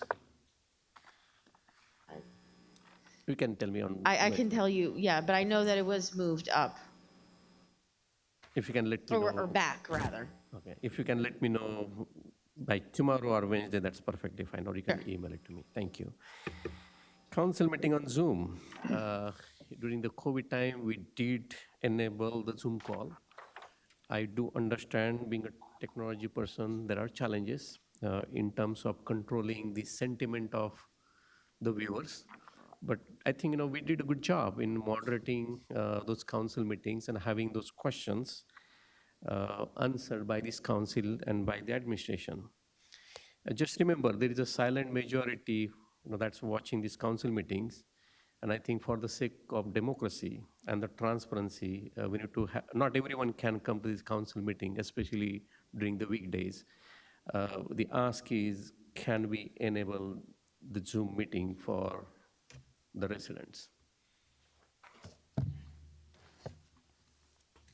If there are any challenges or anything that this council or anyone can help, or there is no intent to enable the Zoom meeting, I'm just asking the question. Because this will be implemented by the administration, not by the council. No, not necessarily. We wouldn't do that, or make the decision to. But Mr. Raynon did weigh in on this in terms of if it is required. Is that your question, if it's required or No, not? it is not required. Again, there are a lot many things that are not required, but we do it. We, It's the way we operate the government, and I'm asking is more for the democracy and having the larger participation, because not everyone can come and attend this council meeting. The ask was, can we enable the Zoom meeting? And if attorney wants to weigh in, why it cannot be done? No, I think Mr. Renon just addressed whether or not it was a because if you recall at the last council meeting, there was the individual who was here who was claiming that we were violating the American with Disabilities Act by not having it on Zoom. That's the extent of legal's involvement in that. It's not a requirement. There's no legal requirement to provide it, but I think what you're asking, Councilman, is can we do it anyway? And there's no reason why we can't do it legally. Now, logistically, it might cause difficulties. I don't know. That's something that the administration would have to look into and see if it's something that they want to do. Yes, and that, thank you for clarifying that. My question is not is legally required or not. Again, not to referring any individual here. It is more for the transparency sake. Can we enable this? And if you want to, if answer is no, I'm good with that. If answer is yes, when we can do it. I can certainly take it back to the administration. Thank No you. problem. The next one is Comcast, and Sonia, we had good email exchanges. Thank you, engineering department, finally pulling the permits. My ask here is, then again, it's on the ground. The reality is people were not made aware that the Comcast is going to do the work, going to dig their either side yard or the road, and that does cause the inconvenience. So my ask is there a way that we can take the schedule from Comcast and send an Excel alert? That should be reasonable ask rather than making sure that Comcast does their job, putting the door hangers, which they are not doing at this point in time. So is there a way that we can broadcast, send an Excel alert in that region, say, hey, there will be work, you can expect some traffic delays or whatever the message is. So we were provided with pictures of all of the door handles that Comcast did put out there. There was a letter, there were announcements and alerts from Comcast prior to the work beginning. I don't know that Nixle is what we use to announce something like that. We use Nixle for emergencies, and that's something that we do on that end, but they were advised and there were pictures provided with the door announcements. Okay, so you believe you trust the Comcast and not the resident who are complaining. I can get 10 people here in the council chamber. Or I Or I'm not, get 50 people from that neighborhood, which they will say that they did not receive any door hanger because Comcast is a third party. I know they want to come in, but they should be good business people, right? So that they're good. And believe me or not, when we had that email exchange, they cut the wire of Cablevision, and that created more disaster in that neighborhood. And it took 4 hours to restore. So again, we are helping someone, we are giving the permit, but at the same token, we are leaving the residents at the mercy of either Comcast or the Cablevision, and we have no oversight on that model. I don't know why we are not doing our job there on controlling what vendors are coming and doing. And I can speak a lot on this particular topic because I was in Clara Barton and you can see how the roads are. They dug the road and they didn't comply our ordinance and we let them go. So what we can do, because Comcast has just started their operation. They are laying down the cables. They are crawling towards the north end. What best we can do for the residents? Again, Nixle is just, I give an idea, but what else we can do? How do we make sure Comcast is really communicating to the neighborhood and there is no impact to them? How do we? so as with the requests and concerns you received, it goes to administration, and we do have a direct contact with Comcast who is addressing it. So that's what I would say as far as the process goes, is send them to us and we will communicate directly with Comcast. Okay, but what about the downtime? And because you need to be on the ground to react to that. If I just take an example, I send a request to you, complaint, it took 5 days to get back with, hey, there is a permit for them. Residents are not going to wait for 5 days. Again, we are dealing with people who are working from home. If they have the outage in internet, it's disturbing their day-to-day life. So how we can improve? My question is how we can improve. Or we are letting them go, hey, you can do anything, but if resident has a problem, we hold their neck and say you're not following the law. So Comcast is, they fall under the BPU. And so we have little control when it comes to enforcement. Rather, we would like to work with them as best as we can and communicate with them, especially with our contact who has been responsive. So if there is any complaints, please send them our way. I will. Is there any police oversight there? Because whenever we do the road work, there is, whether PSC is doing or Middlesex Water Company is doing, why Comcast is not engaging our police department for oversight? It's the same construction work. So I can have the police chief speak to in terms of the coordination with Comcast. I'm not sure there's any road closures or anything like that that's required. So if it's not, and he's shaking his head, that would warrant police involvement. They will, and I would be happy to send pictures to chief that how Comcast are parking their vehicles and causing the nuances in that neighborhood. I'll be happy to do that. But again, this is not the job of the councilman. I would expect someone from mayor's office, admission, because we have the chief of staff, we have the community liaison, we have plethora of employees there who should be able to go on the ground as soon as they receive an email and take the corrective action, which is not happening, unfortunately. And that's my ask. Can we be proactive when there is an email or there's a complaint rather than waiting for 5 days to find out do they have the permit? Yes, and I would disagree because we have been responsive. Pat Coyle in our office has been on the ground in touch with our cable folks. So again, you could call us if there's an immediate reaction to an issue. But as far as we know, all of the issues that were brought to our attention were addressed. So you think the council member is bringing issue to your attention is not important. It took 5 days, Sania. I have the email correspondence to find out how long it took. I would have preferred, rather than forwarding email to department heads, hey, Mr. Coyle, can you go on the ground and check what is happening? There is a concern. That's a job, community liaison, and that's what I'm saying. It's not a favor to the resident, it's not favor to the council member. Please do the job that is expected to be done. But let me move on, otherwise we'll continue on this one. Next one, trust fund records and audit report. And thank you for sending that probably, 15 line items. I did ask the report that includes the donations from, who is paying those, giving those donations from 22, 23, all the way till this year for every single event that is happening in a town. I didn't get that detail.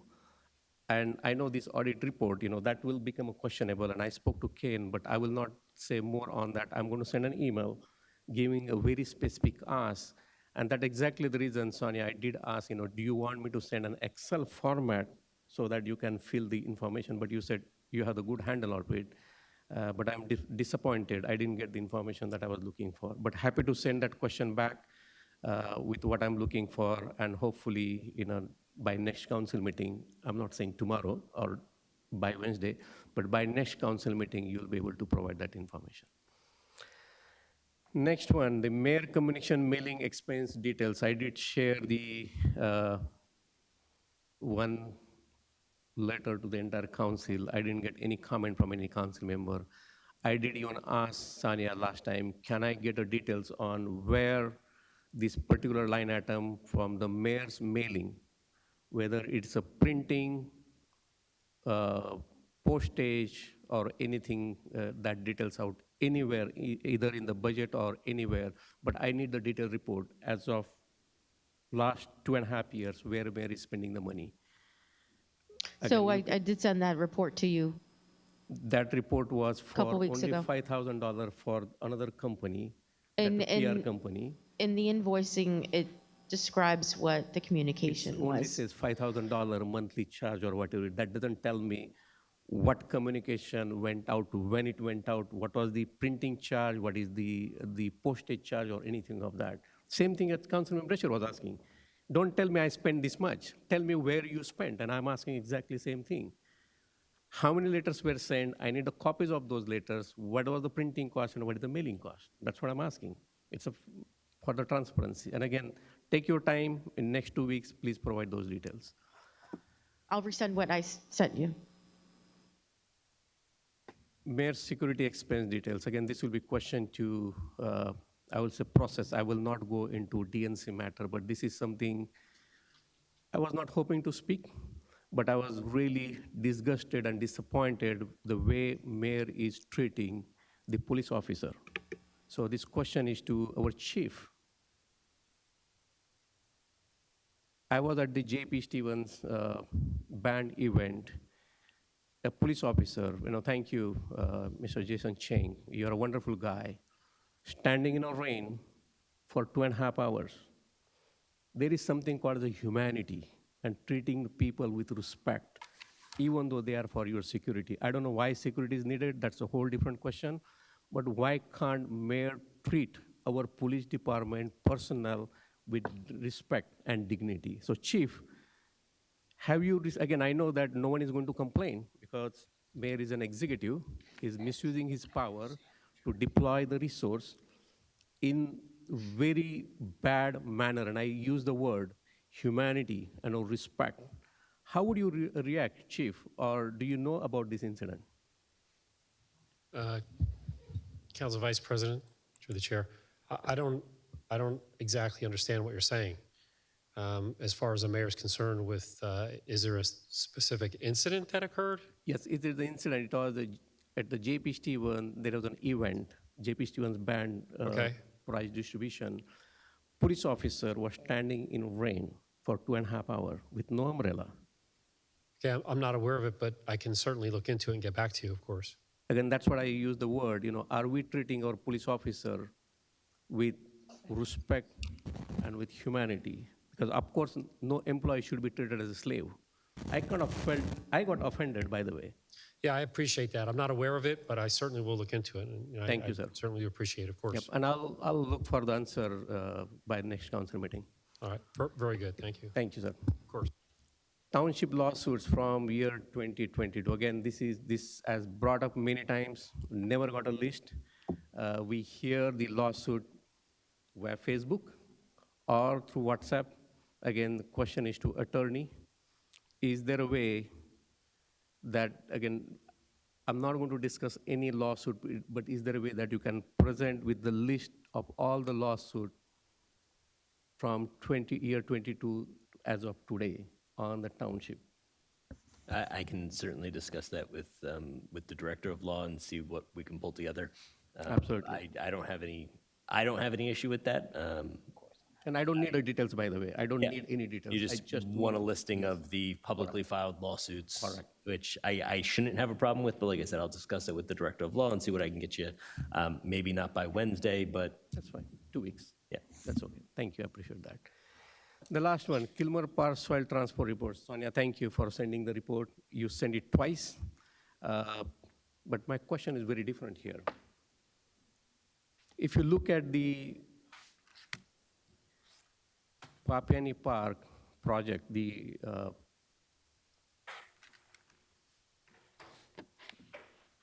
was, I would not say disaster, but there was a situation that we found some sort of a engine or something when vendor was digging through. And I can give the report, even if you may deny, we had I think one of the report in disbursement shows 200,000 plus in the remediation expense.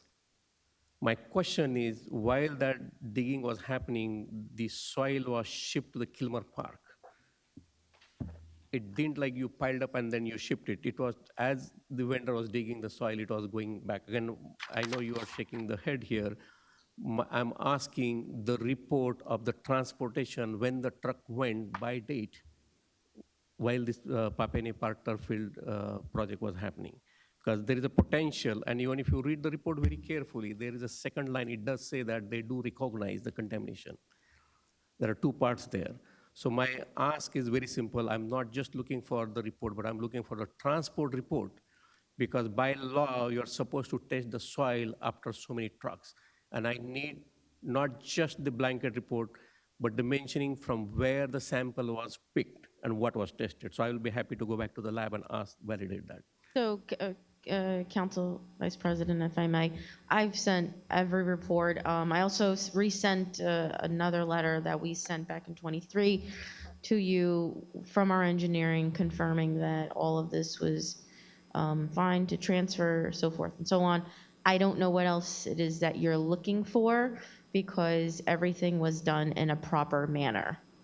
I understand that's your position, but what I ask is, No, it's with all due respect, it's our engineering's position, who are professionals and that's fine. experts. You know, again, we have the engineers, or we have all the departments have their own position, but I'm asking by law, I need the transport schedule, when the soil was transported and what point in time the soil was tested.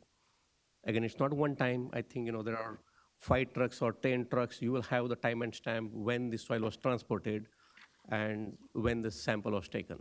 Not only there, because I'm going to correlate the remediation plan and the expenses that were done at the Papiani Park. Again, I'm looking for the soil transport report. I do have the soil testing report, but I need the soil transport report. Thank you, Council President. Thank you, Councilman Patil. Councilman Coyle? Thank you, Council President. I'm going to skip around a little bit, if you don't mind. I just want to go to economic development. Some residents came here, and things I caught that I felt was most important.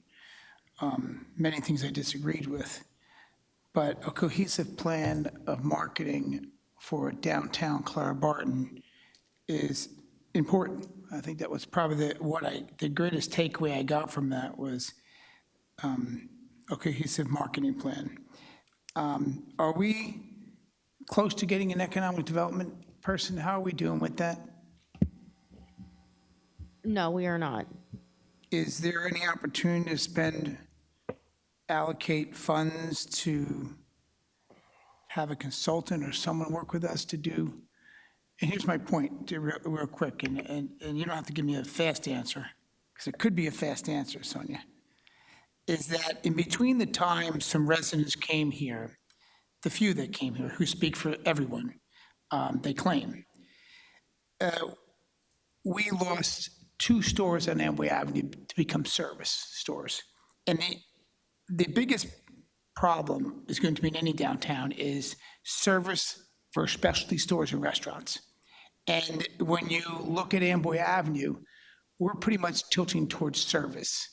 And we had 2 stores that just became service again, when some of the residents in here said certain things they don't want, which are challenging to even dictate, because by popularity, things just evolve. But I know some members of the business community and myself have reached out to a few restaurants and different specialty stores to fulfill those 2 vacancies. And now those vacancies have went to service. So instead of tilting the scale towards specialty stores and restaurants, we've tilted it against the charm that some people are looking for in the Clara Barton section for a downtown. And that's what I'm asking is how and when can we spend? The line item is $125,000 we had, and to date, I'm not aware of us spending any money on marketing and I'm just curious, offline, when can we have that conversation to spend some money? And I'm not talking just for Amboy Avenue, marketing in general. We have the H Mart area of Route 27. We have parts of Oak Tree Road. We have parts on Stephenville Parkway. And somewhere there's got to be a call to action to market stores that are vacant, or to do some outreach on restaurants that may be outside the area that would come to the area. No different than the Menlo Park Diner. If anybody saw, there's a sign out there for rent. It was for sale, now it's for rent. And there are some great breakfast places that would love to expand, and have we asked them? I mean, if you look at Metuchen as a popular place, why I can't think of the name right now. My mind just is in a clot. But they grew from a small location to a big location on New Street, someone's got to ask them if they'd want to come to Menlo Park Mall, to the Menlo Park Diner. So I think this is vital, and I think it's more important than some residents who sat and complained about 3.5 stories per 4 stories. The 6 feet, 8 feet they gained, I don't know how much that's changed economically on their stance. I think it's hurt their position, but my point to economic development is that's the vital part. That's the part that's detrimental, is when downtowns become service over specialty stores. That'll be the death of a downtown. So my question to you is this a conversation we can have sometime in the future to spend some of that allocated money to marketing? Sure. I know on the agenda, you also have the appointment of the let me get the correct title in there, redevelopment agency. So this may be something you may want to task them to look into. I think that would be appropriate. So we can certainly take that offline and what that vision is for all of Edison, to your point. I'm not asking members of the council that have an answer today, but I'd ask that you consider joining me on what really matters when it comes to marketing. Vacancies are important, and if vacancies become specialty stores and restaurants, that helps Edison. It truly does. We have to have a fair balance. Of course, we want service, but we need to have an equal balance, which to help the economy. So I just hope we're there. I just wanted to, on updates and communications, I was listening to some speakers and the administration on different opportunities. And I think, of course, this administration did a great job with meeting with the members of Clara Barton on issues they felt were important to them. But no different than I've stated before, that the work of some residents that came here was isolated, and the flyer they sent out stated, "Let's pack the house." So I don't think that's a flyer that would be neutral to invite people that want to give their opinion towards having a different standpoint as they did. It's obvious, like I've mentioned before, this did not include everyone, okay? And then when I've mentioned that the room was 50 up, 50 plus, it was a fact what was there. And I think that, and we all know that's important, senior citizens are important in weighing out the economy of the community, but we did not look into accessing anybody else or trying to include anyone else. And that's where I think was our fail point of this when it comes to communication. So it's a fact. It can't be proven that we did do outreach. It can't be proven that we had other people in that room to discuss this. Hey, what's done is done. But what I did get from that, some comments today, is a cohesive plan of marketing. And I think that is truly important. I hope that some members of the council can look at the economic development and speak out how important that is for whatever part of town that you believe would be helpful. Another communication I just want to verify too, and I did speak against a resident who lives behind the Stewart's property, and others have come to my attention that have mentioned it, that he's complained a lot because he lives behind it, and he has every right to. And other residents have come to me today to say now he wants us to pay for a park in front of his house. Now, we all know we'd love to see Stewart's property become an opportunity, but for the gentleman to say that he first doesn't want a building in front of his house, which I'm sorry is a 2-family house, it's not just a regular residence, it's a business, it's a 2-family. And now he wants us to pay to have a park in front of his house. So it's fair to say that that's something we have to look into on a broader perspective. And it's a fact that what's being asked for is there. But I'm going to skip on other comments for this right now, but I just wanted to validate the facts that we did not reach out to everyone when it came to this opportunity. And I'm hoping when later we ever amend or do something, we'll include more people involved in that. But last, affordable housing to the BA. Can I get an update on our affordable housing and where we are with our affordable housing and our criteria of our count versus our assessment need? Yes, I actually followed up with CGP&H, who was doing it no longer. That's why we're recommending a new planner, if you will. So one of the asks was, in our previous plan that's about to expire, there was a prospective planning of 1,310 units, and I want to know, out of that, how many did we complete? So I have put the information out there, so hopefully I'll get something in the next couple days. And I guess to the BA and to the clerk, we did give out money for some residential homes. Can I have a list of what residential homes in the last 36 months we gave money towards their purchase?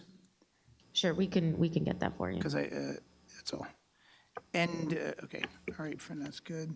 Okay, thank you, that's all I have. Thank you, Councilman Brescher. Yes. Sorry about that. To the attorney. Public advocate ordinance. Can you get me an answer on that? Didn't you receive the response? No, I didn't. Okay, that was, I'll resend it to you. It was done about 2 weeks ago. Mr. Renone had us do the review as to form. I made some minor adjustments to it just to make sure that it read properly, made some corrections to some of the language so that it flowed, and sent it back to you. You should have it, but I'll send it to you again. Okay, no, I'll look for it. I just didn't see it. No.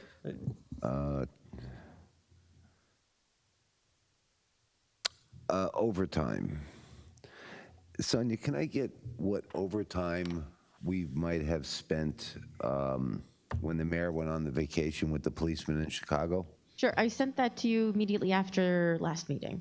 The overtime? Yes. That, for the people here that got paid in Edison? Because I Yes. only seen the payroll from the people that went out. I sent you that report of all of the overtime. Okay, I'll take another look at that tomorrow. And the accounting of that, can you add up all that math for me? Because when I added it up, it came out to a different number than what the mayor paid. So as I stated before, the mayor paid above and beyond what was required based on all of the payroll, all of the reimbursements.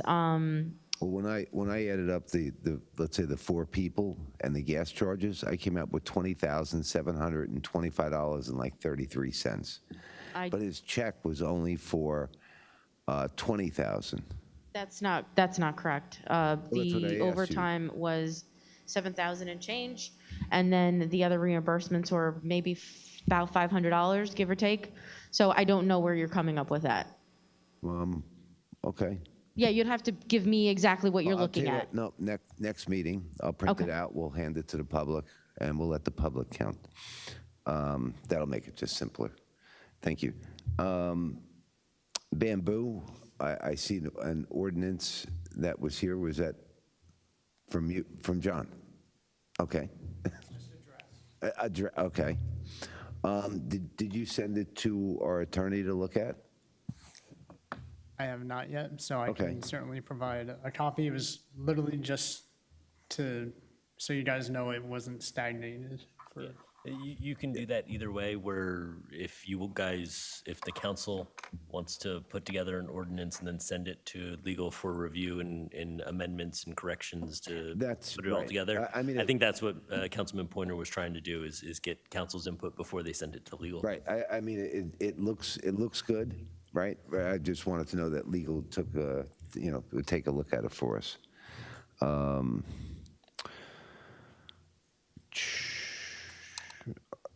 Okay, now these are kind of all tied together here, but let me talk about the manhole cover, because I'm not understanding Clara Barton, where the residents came and they say the manhole covers are below and need to be raised.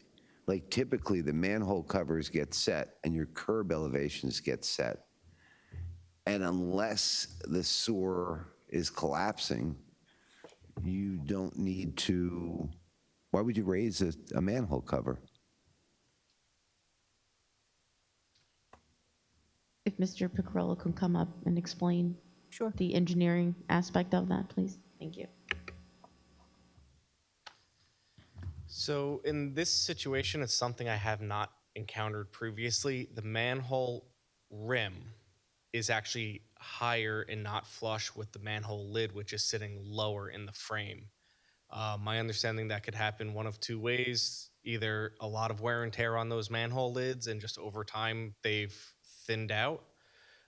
More likely, over the years, people have swapped out the lids. By people, the township have swapped out the lids to replace broken manhole lids or whatever, and the newer lids are actually thinner than the old lids are. So that's my guess as to why the lids are sitting lower than the frame.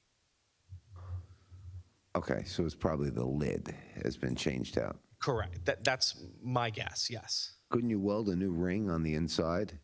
Of lift it up? whatever it is, yes, whether it's 1/4 inch, 3/8, whatever kind of plate steel. I will tell you, in theory, yes. My experience with modifying the frames is the manhole lids tend to not sit right, and then they move more and can potentially come off. We've tried it with expandable rings for lifting the manholes, and they never quite sit right. So I would tend to tell you not to modify it, just buy them as a set and do it together. So we should just buy new lids. The new lids are thinner than the old ones. Amboy Ave, as old as that road is, I'm going to say new lids would still be too thin to sit flush. So you're telling me we can't find them? Can you give me the size? They're, yes, I can give you the sizes. The size of the smaller one and the size that you would need? I can look into that, yes. Okay. I don't have that right now. I'd have to go out and measure, but we can get that for you. Okay. Yeah, if I can get that. Curbs, we still haven't decided that we're replacing or fixing curbs around the town at any point, right? The deteriorated curbs. You drive up Grove Avenue, there's a place called Library Place. Our DPW did this great job of putting these rocks all in there.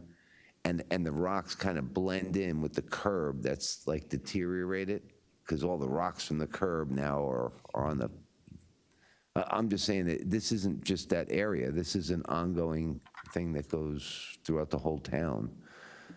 Are we going to take care of these when we do our paving of the roads? So typically, what Brian has done is put in some concrete work into it. So if there's specific areas, you could just let us know, and we'll take a look at that. Yeah, what I'm looking to do is I'm looking for the administration to have our departments, right, assess them before we put them out to bid. Like I always say, we're here to create the laws, right? That's what we're here for. We're not here really to drive around town. I mean, we just echo what the residents bring to our attention. But, I mean, I don't want to drive through every street that we have in the town. We have some kind of super AI software that we bought that's supposed to determine where potholes and all kinds of other things are.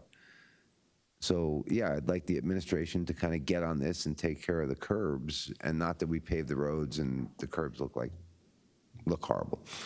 I'm going to go to road patches, and I'm talking about a specific road, but again, it's not the specific road. This is a town-wide problem. I noticed that we had a street by the name of Mount Pleasant, okay? It's up by that same library.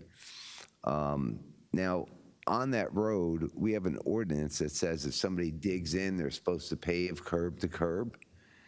And Comcast now, while they are digging, and it's only 12 inches by 2 foot, so it's a smaller hole, are they going to be required to pave from curb to curb?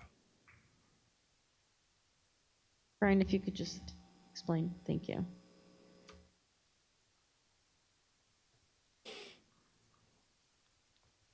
For the utilities, I have to double check what their impact is. It's typically half width or curb to curb, depending on their impact. If it's say it's a singular hole,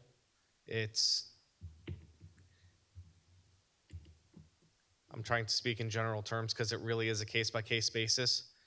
So I think it's a better example if I do, say, Elizabethtown Gas, where they are running down the road. That is more easily said, definitely half width or full width.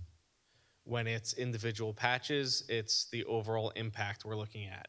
So if it's a singular, say, handhold for a crossing, it most likely would just be a repair of that one location. However, if there are multiples going down the street, we most likely would look at making them pave half width or full width to encompass everything.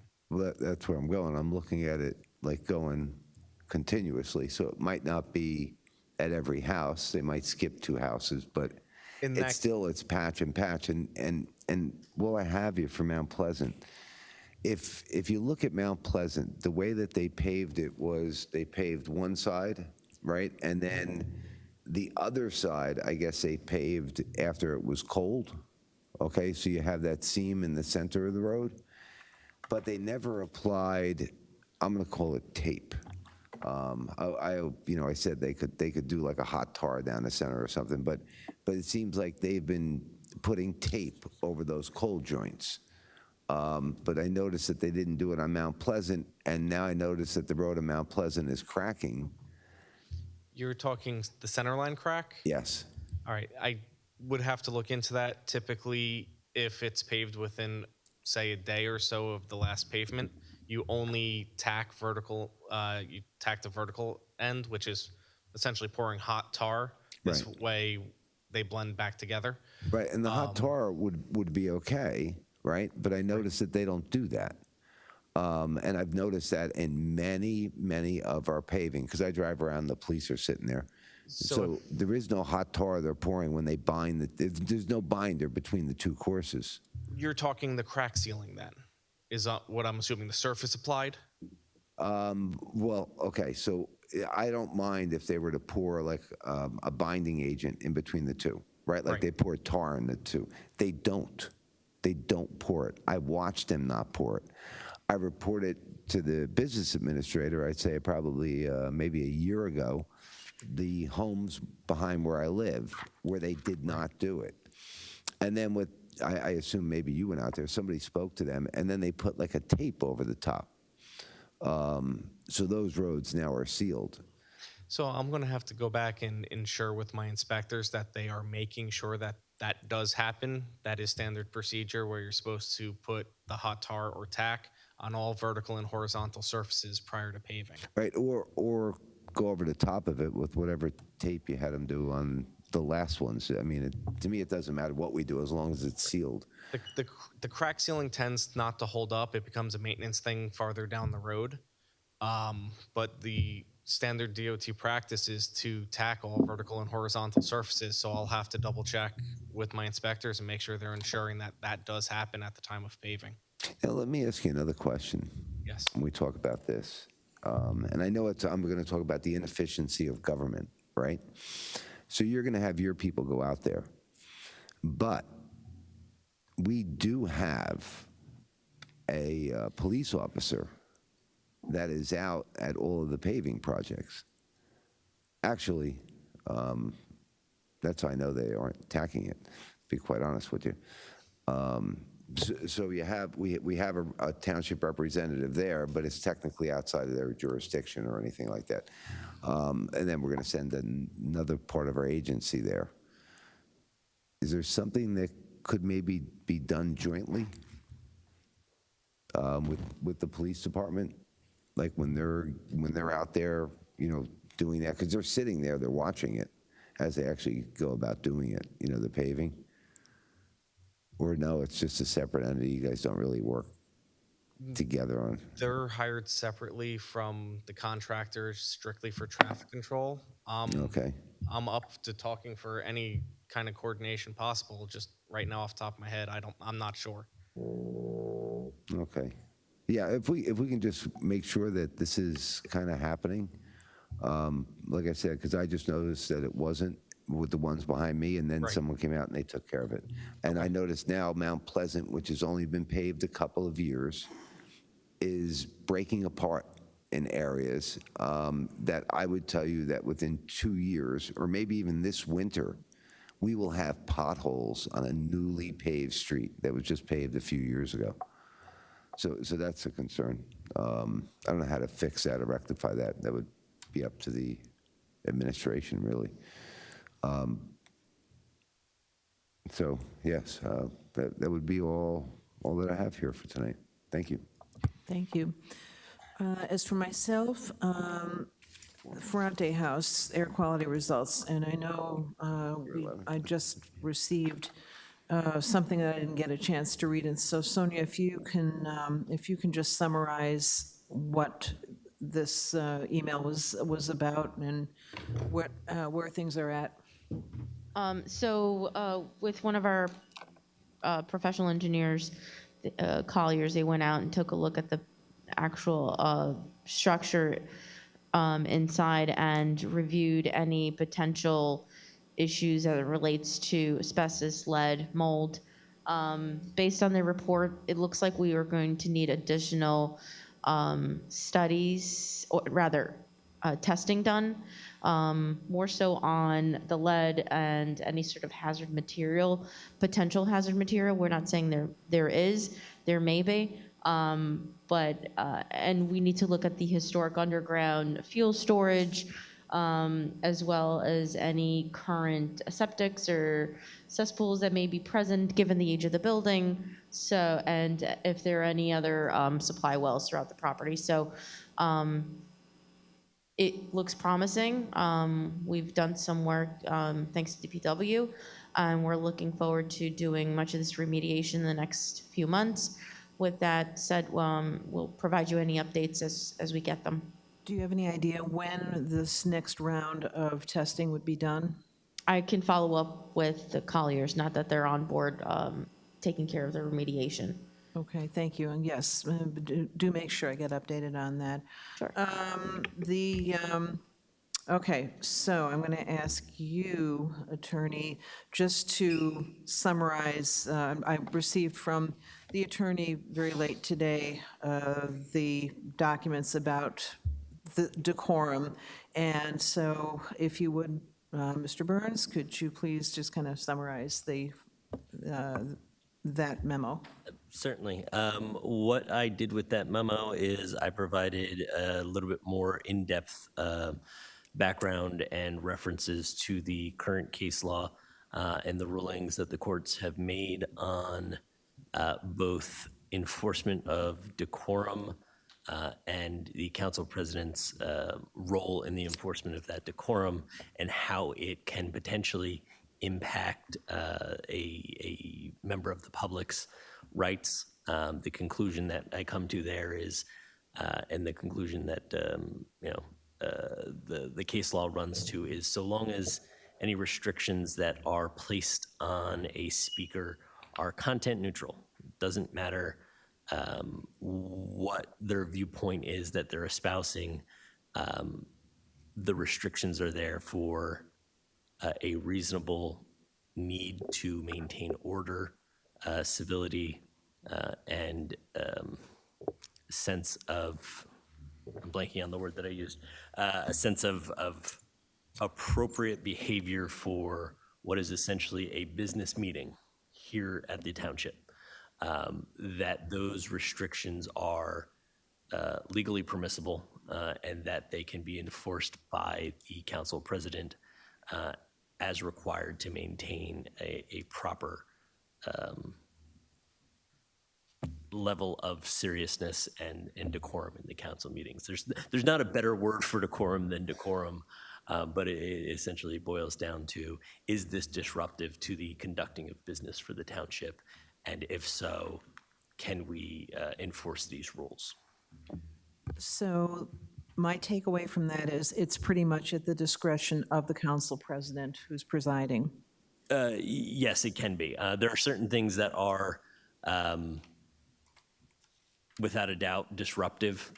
If you are refusing to abide by the speaking limitations, if you're shouting from the audience, if you're refusing to allow the council to actually conduct business, those are fairly hard and fast.